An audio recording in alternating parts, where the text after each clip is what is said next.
May sunog ba? Oo. Ang bihira naman magbibigyan ako ng clue, sunog pala. Na naman? Flash Report. Flash Report! Nandiyan yata sa yung Q-sheet lakay. Nasunog na yung Q-sheet ko. Wala rito. Ayan, update sa sunog mula kay Tina Nolasco. Ito ba yung dyan sa Pandakan? Alamin natin lakay. Yun pa rin ba yun? Or iba? Asa na? Asa na yung Q-sheet mo? Ayan, Nasa iyo okay. daw lakay. Ayun, sabi ko sa aba ha? Abay nako, baka malapit kina Boy Kape ito. Sina Rica Gutierrez sa Pandakan, ha? Ito yala talaka yung ano pa rin. Sa Residencias de Manila, Building 1, Pandakan, Maynila. Ano update sa sunog, Tina Nolasco? Ayan, gumana na ba yung sprinkler? Ayan, o sprinkler sa langit. Ayan, RS number 9, Tina Nolasco, please come in. Lakay, Sister Al, para out na, naapula na ang sunog na sumiklab dito sa Residentials de Manila Building 1, Jesus Street, Pandakan, Maynila. At aabot sa 25 pamilya ang naapektuhan ng sunog. Ayon kay Barangay 830 Zone 90 Chairman Efren Medina, nasa 25 unit ang nasunog sa ika-4 na padapag ng gusali at inaalam pa nila ang eksaktong bilang ng mga individual na naapektuhan.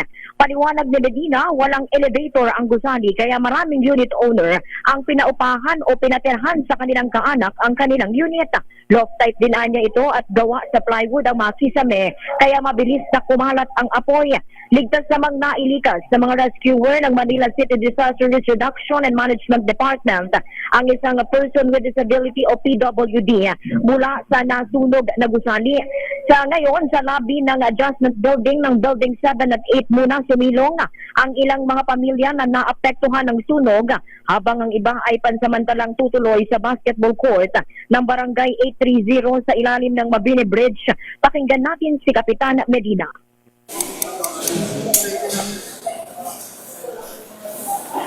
Kapitan. Ang evacuation nila ng RD1 na naapektuhan ay sa basketball court ng South Nagtahan sa ilalim ng Mabini Bridge. Pero ngayon, pasamantala, habang nag-recover pa dahil hindi nakayanan ng mga pamilya, nandito sa may lobby ng adjacent building RD1. Lakay, Sister L, kaugnay nga ng nangyaring sunog, inirekomenda rin ni Kapitan Medina ang suspension ng klase sa morning shift ng Carlos P. Garcia High School. Dito rin yan sa Pandakan, Maynila, para bigyang daan ang mga bumbero at emergency vehicle na rumispende sa sunog. Pero mamaya raw tanghaling shift o ngayong evening shift ay ibabalik na o may pasok na ang mga estudyante. Kaugnay naman ang sinasabi niyong sprinkler, Sister L at Nakay. Nilinaw sa DZRH ni Manila Fire District Fire Senior Superintendent Eddie Tanawan, bagamat tumanggi itong humarap sa kamera, na gumana umano ang sprinkler at fire alarm ng gusali. Taliwas itong sa sinabi ng ilang residente na naapektuhan nitong sunog.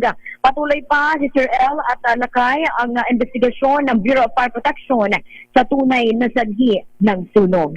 Ito si RH9 Tina Nolasco para sa DZRH, una sa Pilipinas, una sa Pilipino. Daming